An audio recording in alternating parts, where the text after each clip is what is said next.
नमस्ते प्यारे बच्चों। नमः संस्कृताय। मेरा नाम चेताली गौड़ है और हम पहले भी मिल चुके हैं। हमने पहले अव्यय पदों के बारे में चर्चा की थी, जिसमें हमने अव्यय की परिभाषा देखी थी। न व्ययम इति अव्ययम, अर्थात व्यय नहीं होता है वह अव्यय कहलाता है। और उसको हमने एक श्लोक से समझा था। सदृशम त्रिषु लिंगेषु सर्वासु सविभक्तिषु वचनेषु च सर्वेषु यन्येति तद अव्ययम्, अर्थात तीनों लिंगों, सभी विभक्तियों, तीनों वचनों में जो जैसा है वैसा ही रहता है वह अव्यय कहलाता है। फिर उसके आगे हमने चर्चा की कि संस्कृत भाषाया शब्द प्रकारम द्वयः, संस्कृत भाषा के शब्द के प्रकार दो हैं, विकारी तथा अविकारी। विकारी शब्द वे कहलाते हैं जो शब्द विभक्ति प्रत्यय उपसर्ग लगने पर रूप परिवर्तन कर देते हैं, तथा अविकारी शब्द वे कहलाते हैं जो किसी भी परिस्थिति में अपना रूप परिवर्तन नहीं करते हैं, वे अव्यय कहलाते हैं। तथा उसके आगे हम लोगों ने जाना कि अव्यय के अंदर अगर अंत में, शब्दों के अंत में यदि र और स लगा हुआ हो तो वो विसर्ग में परिवर्तित हो जाता है। और उसके कुछ उदाहरण भी देखे थे। उच्चैस को हमने उच्चैह कर दिया था और निश्चेस जो था उसे निश्चय कर दिया था। इस प्रकार से उदाहरण देखेंगे। इसी चर्चा को आगे बढ़ाते हुए हम देखेंगे, जो कि आप स्क्रीन पर देख रहे हैं, अव्ययनामपि प्रकार द्वयमस्ति। अवयवों के जो है प्रकार दो होते हैं। प्रथम तावतः रूढ़म, रूढ़म अथवा अव्युत्पन्नम वा, अर्थात कि पहला अधिकार रूढ़म है तथा उसका ही दूसरा जो नाम है वह अव्युत्पन्नम है। उसके उदाहरण को देखेंगे जो च, वा, विना, पृथक आदि धातुओं से अव्युत्पन्नम है, तथा दूसरा जो है वह यौगिक तथा व्युत्पन्नम कहलाएगा। उसके उदाहरणों को हम देखेंगे कि पठितुम आदि धातुओं से व्युत्पन्नम कृदंत अव्यय है और सर्वदा चतुर्थ आदि नाम से व्युत्पन्न तदित अव्यय है। और तदित अव्ययों के कुछ उदाहरण तथा भेद हम देखेंगे, जो कि विभक्ति बोधक, काल बोधक, प्रकार बोधक और विविधानी है। देखिए, तो कुछ आप स्क्रीन पे देख रहे होंगे कि विभक्ति बोधक में कुतः, ग्रामतः, कुत्र, अत्रादीनि आदि इसके उदाहरण हैं। काल बोधकानी के अंदर हम देखेंगे कि यदा, कदा, सर्वदानी, इस प्रकार के उदाहरण देखेंगे। प्रकार बोधकानी के अंदर हम यथा, तथा, कथम, इथम, इस प्रकार के उदाहरणों को देखेंगे। विविधानी में एकांश और पच तत्व इत्यादि हम उदाहरणों को देखेंगे। अब प्यारे बच्चों, जैसा कि आप स्क्रीन पर देख रहे होंगे कि मैंने एक सारणी तैयार करी है जिसके अंदर अव्ययम, अर्थ और उदाहरणम जो आपको स्पष्ट रूप से दिखाई दे रहे होंगे। तो हम देखेंगे कि अव्यय के प्रकार कौन कौन से हैं और उनका हम अर्थ भी समझते हुए उदाहरणों को भी देखेंगे। आप इसे चाहें तो अपनी कॉपी में लिख भी सकते हैं। तो पहला आपको दिखाई दे रहा होगा स्क्रीन के ऊपर अपि। अपि का अर्थ यहाँ क्या बताया गया है? भी। इति भाषायाम एव पुनम, अर्थात भी इसका अर्थ है और इसके अतिरिक्त भी उसका अर्थ निकलता है जो वाक्य प्रारंभ या प्रश्नवाचक के अंदर उपयोग में आता है। देखो, उदाहरण के अंदर आप नजर डालेंगे तो देखेंगे कि लिखा हुआ है अहम अपि ग्रामम गच्छमि, अर्थात मैं भी गांव को जाता हूँ।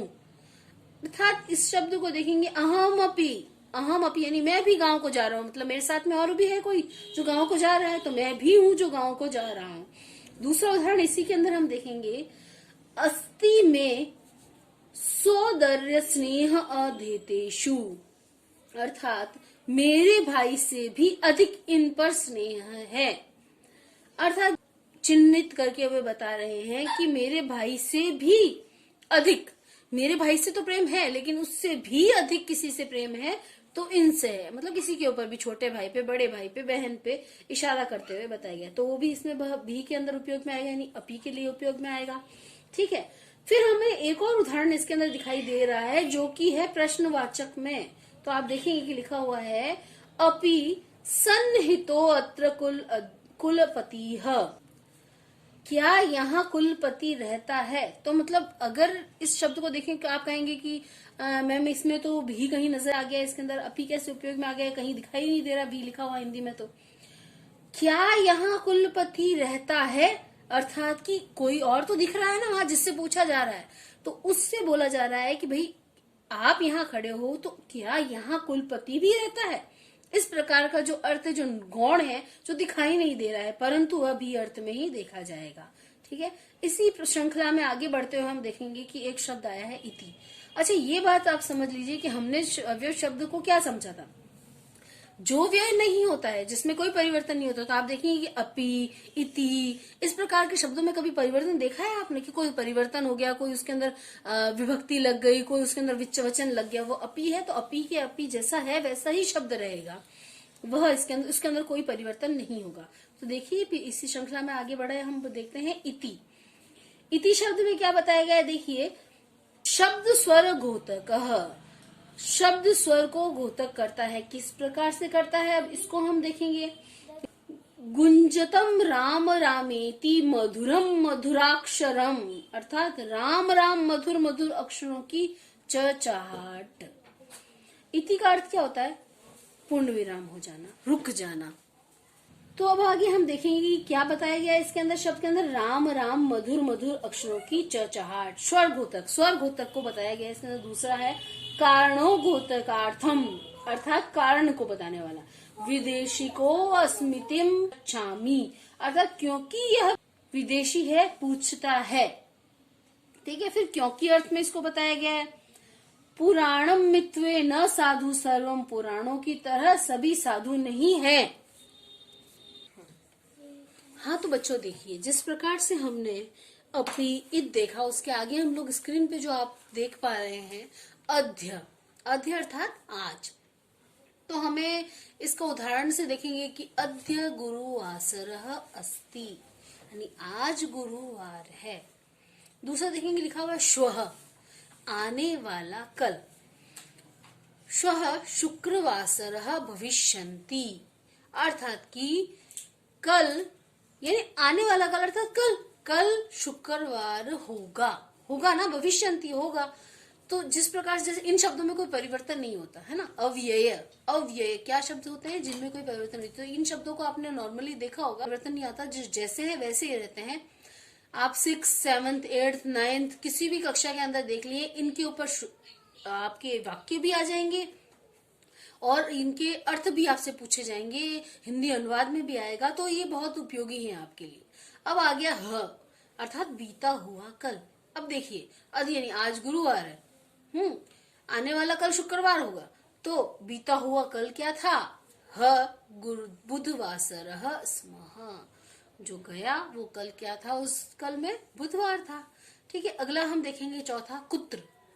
कुत्र यानी कहाँ, प्रश्नवाचक बनाते हैं, प्रश्न निर्माण करते हैं, तब कुत्र का उपयोग आता है। तब आप लोगों को ये देखना है कि कुत्र में किस प्रकार से, अर्थात कि कहाँ, अगर कहाँ जुड़ रहा है अर्थात वो प्रश्न निर्माण में उपयोग में आएगा। तुम कुत्र गच्छसि, तुम कहाँ जा रहे हो, नॉर्मल है। ठीक है, अब इसके आगे आप देखिए कुतः यानी कहाँ से, अत्र यहाँ, अधुना यानी अब इस समय, इदानी इस समय, सहसा यानी अचानक, विना के बिना, माँ अर्थात निषेधात्मक, मतलब माँ यानी मना करना, नकारात्मक मना कर देना, उस चीज को नकार जाना या रोकना, ये निषेधात्मक चीज में आता है। ठीक है, बही यानी बाहर, और उच्चैः निश्चय, ये चीज हमने पहले पढ़ी है। तो आप लोगों को अब तक समझ में आ चुका होगा कि अव्ययम शब्द का प्रयोग किस प्रकार से करना है, अर्थात उनमें कोई परिवर्तन नहीं होता है, वो जैसे हैं वैसे के वैसे ही रहते हैं। कुछ अर्थ मैंने आपको यहाँ बता दिए हैं। ठीक है, और आप लोगों के लिए अब एक होमवर्क देती हूँ मैं, गृह कार्य देती हूँ मैं कि आप लोग ढूंढिए और कौन से शब्द जिनमें कभी परिवर्तन नहीं होता, और मुझे कमेंट करके अवश्य बताएं कि और ये शब्द है मैम और हमने ढूंढे हैं। अव्ययों का जो अध्याय है उसको भी यही विराम देते हैं, क्योंकि आगे हम और अधिक दूसरा चैप्टर को लेते हैं। अव्यय हमारे लिए इतना बहुत है पढ़ना, और आगे देखते हैं हम लोग। अगर कोई क्वेश्चन प्रश्न हो आपके मन में तो अवश्य मुझसे पूछें। धन्यवाद। नमः संस्कृताय।